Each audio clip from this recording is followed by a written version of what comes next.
Hi everyone, it's Haley with Scrappy Gidget, and today is Simple Sunday. I am showing you how I like to make my roast in the crock pot.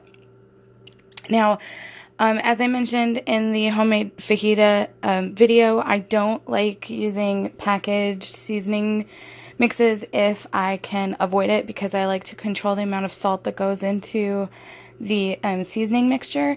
So I will post a link to an all foods recipe for like a homemade French onion soup mix packet that is very commonly used on roasts.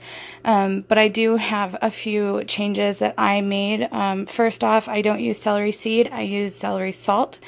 And then that means that I limit the amount of salt that goes in the rest of the ingredients. And then the next thing is it tells you to use 2 beef bouillon cubes, but those have a very high salt concentration also. So instead I just go with beef or chicken broth and the low sodium variety. So that's what we have here.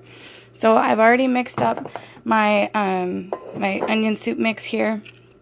And then what I like to put in to the crock pot along with the roast is some onions, celery, and carrots. And I know it doesn't look like a whole lot here, but that's just because our crock pot's kind of small and it's just the two of us, so we don't need a whole lot of extra stuff. And you can't go without your garlic. So what I've done already was I put the liner in the crock pot, and then I took some of this minced garlic and used the oil and the garlic just to give a good old rub over the roast itself.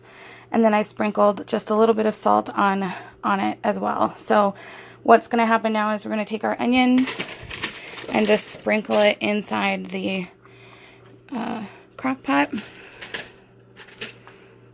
And our carrots, ooh, almost lost one, and our celery are going to go in there as well.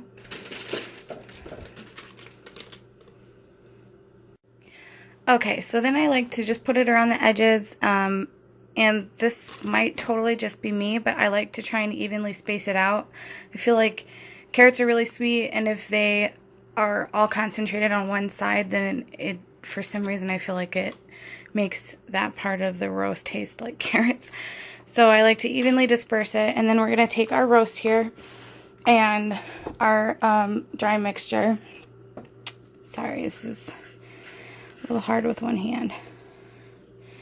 And I'm just going to do a light dusting over and just rub it into the meat.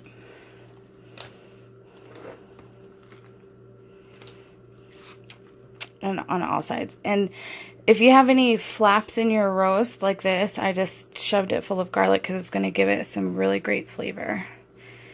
So we're just going to do the dusting.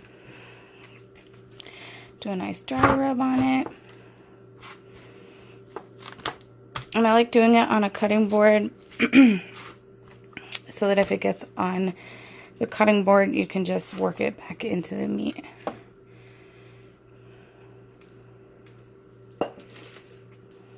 Alright. There we go. So once that dry rub is all worked in,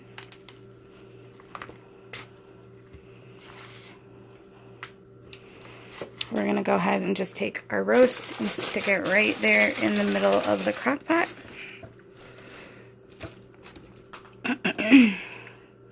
Now, I do have any leftover, you can just sprinkle on top and it'll get worked in. And I do have 3 cloves of garlic as well. And I'm just going to put them in whole, but before I do, I'm going to smash them so that it releases the oil and can permeate into the roast. Alright, and then the last thing is I add about a cup of chicken broth. You can, like I said, you can use beef broth if you have it. I only had chicken stock on hand. So I put about, I'd say like half to 3/4 of a can of that. And then the last main ingredient is, of course, your red wine. Now, I like using fairly dry wine for my roasts. Alright, so we're going to take our wine, and all the alcohol is going to cook out. This is just going to give it some really good flavor. So we're just going to put a nice, healthy amount of wine in the roast. Okay, then we're going to turn it on low.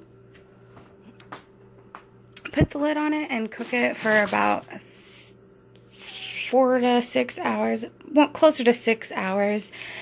And you do want to check it after about halfway through the cooking process. Sometimes you need to add a little bit of a little more stock, depending on how dry it is.